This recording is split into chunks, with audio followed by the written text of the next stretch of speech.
Olá, bonitos e bonitas, tudo bem? Enfim, é um pouquinho atrasada, a professora pede desculpa, mas segue aí uma conversa especial sobre a redação da ESA, prova que acontece amanhã. Primeiro de tudo que vocês precisam sempre ter em mente é que a redação ela é cobrada como um texto dissertativo argumentativo. Então, qual é a organização desse texto? Uma introdução, desenvolvimento, fechamento. Nessa introdução, tá? É necessário apresentar o tema e delimitar a tese de vocês, o que vai ser desenvolvido. O desenvolvimento nada mais é argumentos que comprovam a tese, tá? Então, a ideia de comprovação. Perdão, a letra da professora nessa caneta. E no fechamento, há um reforço da tese. Essa questão da proposta de solução, ela é facultativa. Mas como é que eu vou saber se eu coloco ou não, professora? Aí que é a jogada da banca. Você precisa interpretar a proposta. A banca espera que o aluno entenda, o candidato entenda que, se a proposta é um problema, sugira uma solução. Se a proposta não é um problema, é um tema que você poderia escolher falar dos benefícios, por exemplo, você vai fazer só um reforço dos seus argumentos. Então, a jogada de vocês está na interpretação da proposta. E claro, lembrando que no caso ESA, tá? Título obrigatório. Então, aproveitem para fazer com criatividade, objetivos, curtos, né, que já tem uma palavra que demonstra a opinião de vocês. Isso é bem bacana para o título. E aí, na interpretação da proposta, o que nós precisamos ter? Né? Atenção à leitura, né? Nessa atenção, leitura com calma, interpretar as palavras-chave, tá? A ESA sempre coloca para vocês um pequeno parágrafo, né? Então, não tem textos de apoio que nem outros concursos. Você precisa interpretar esse parágrafo base e fazer a sua redação. Outros anos eles colocam, além do parágrafo, né, uma frasezinha afirmativa junto, né, fale sobre, ou apenas interprete o parágrafo e disserte sobre o assunto. Então, por isso a importância da leitura. Quando há essa frasezinha, cuidem as conjunções, né, ou significa que você pode escolher uma possibilidade ou outra, e significa que você tem que falar das duas possibilidades que estão escritas ali na proposta. E cuidado, aquelas palavrinhas básicas, né, como problema, motivo, efeito, intervenção, enfim, que pode aparecer. Outro detalhe bacana que é importante vocês lembrarem para a prova da ESA é a ideia de tema objetivo e tema subjetivo. Os temas objetivos, eles trazem uma problemática um pouco mais palpável, como reciclagem, excesso de medicamentos, entre aspas, algo mais concreto. Já o subjetivo trabalha geralmente com temas abstratos, que envolvem geralmente emoções. Né? Por exemplo, já tivemos aí a questão da empatia. Tá? Então, a ESA ela tem diversificado seus temas entre objetivos e subjetivos. Então, empatia na sociedade. Precisa entender o conceito da emoção para poder falar se isso é importante ou não. Tá? Então, cuidem. Né? Precisa dessa leitura bem atenta da proposta. E aí, é claro, alguns temas que nós podemos cuidar que ao longo do ano muito se apareceu na mídia e que podem estar na prova. Lembrando que a ESA também é bem diversificada nesse sentido. Já tivemos, por exemplo, doação de órgãos e doação de sangue, né, que envolve tanto objetividade como subjetividade. Já foi falado sobre a obesidade, sobre a prática do selfie. Então, percebe-se que a banca traz questões pontuais e, inclusive, presenciais, né, do momento, que são atuais.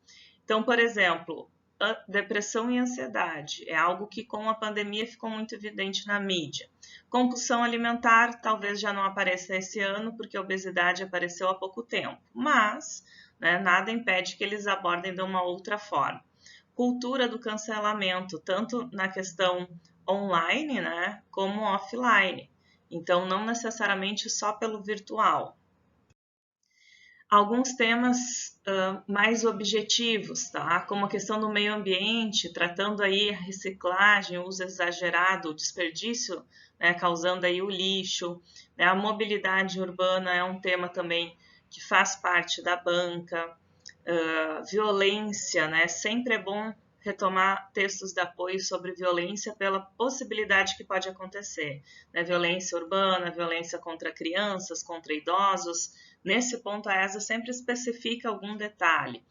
Falar sobre as consequências da justiça com as próprias mãos, né? O justiçamento, é algo que ficou bem evidente aí em função desse ano termos a discussão sobre o porte de armas ser liberado ou não. Então, cuidem essa temática. Assim como podemos falar alguns vícios, né, que afligem a sociedade, a tecnologia, o uso exagerado, né? Dentro desse tema já apareceu aí a questão do uso da selfie, e aí a gente pode citar a nonofobia, que é aquela pessoa que tem medo de ficar sem a tecnologia. Então, como isso afeta o psicológico? E aí você já faz gancho com a questão da ansiedade, né? Drogas ilícitas e ilícitas é um tema que sempre vale a pena estar aí como coringa. E escravidão moderna, que aí pode aparecer de determinadas formas, né? Diferentes formas. Pode ser exclusivo para o público adulto e falar da escravidão sexual ou do trabalho infantil, né? A questão do uso exagerado de anabolizantes ou da cirurgia plástica na questão da beleza, e ainda a automedicação, também algo muito evidente em relação à pandemia. Inclusive, né, o período pandêmico pode ser utilizado aí como um contexto da redação de vocês, independente do tema, que fez com que aflorassem diferentes problemas sociais nas pessoas. Claro, vale a pena comentar aí também, indo para aquela questão um pouco subjetiva, o altruísmo, né? A questão de fazer o bem para o outro sem esperar algo em troca. O que isso gera de consequências positivas na sociedade? O trabalho voluntário, e aí podemos citar as questões humanitárias no globo. A questão dos refugiados, também muito forte com a pandemia, a necessidade de ir para outro lugar, porque a pessoa já estava no desespero, sem alimentação, sem trabalho. Então, vale a pena esta atenção. E claro, gente, lembrando que por mais que eu tenha pontuado algumas coisas aqui com vocês, não é no intuito de tentar adivinhar, mas ao longo do ano vocês fizeram muitas produções, estudaram muitos temas, e é preciso nessa reta final pontuar algumas coisas que são mais próximas da prova ou não.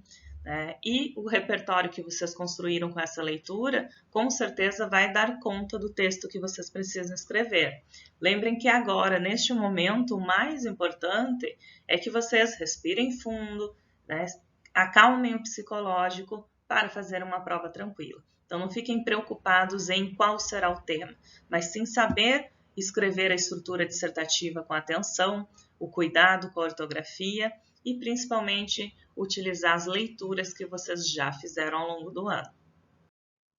Desejo para vocês uma boa prova, façam com calma, respirem fundo e aproveitem o tempo, distribuam bem. Minha sugestão é que vocês reservem pelo menos 1 hora para a redação, contando aí já ler a proposta, né, fazer o seu plano do texto, escrever o rascunho, corrigir o rascunho, leiam o seu rascunho e passar a limpo, certo? Boa prova, Selva!